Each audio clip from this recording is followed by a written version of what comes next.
حضرت نواس بن سمعان کلابی رضی اللہ عنہ سے روایت ہے، رسول اللہ صلی اللہ علیہ وسلم نے دجال کا ذکر کیا اور فرمایا، اگر وہ میرے ہوتے ہوئے تم میں ظاہر ہوا تو میں تمہاری طرف سے اس کا مقابلہ کروں گا،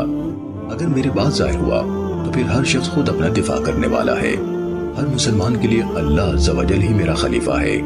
چنانچہ تم میں سے جو کوئی اسے پائے تو اس پر سورہ کہف کی ابتدائی آیات پڑھے، یہی تمہارے لیے اس کے فتنے سے امان ہوں گے۔ ہم نے پوچھا کہ وہ زمین پر کتنا عرصہ رہے گا؟ آپ نے فرمایا 40 دن، ان میں سے ایک دن 1 سال کے برابر، اور ایک دن 1 مہینے کے برابر، اور ایک دن 1 ہفتے کے برابر ہوگا، اور باقی دن تمہارے دنوں کے برابر ہوں گے۔ ہم نے پوچھا، اے اللہ کے رسول، یہ دن جو 1 سال کے برابر ہوگا، کیا ہمیں اس میں ایک دن رات کی نمازیں کافی ہوں گی؟ آپ نے فرمایا نہیں، اس کے لیے تم لوگ اندازہ لگا لینا، پھر دمشق کی مشرق میں سفید مینارے کے پاس عیسیٰ علیہ السلام اتریں گے، بس وہ اسے باب لد کے پاس پائیں گے اور اس کا کام تمام کر دیں گے۔ ابو داود حدیث نمبر 4321۔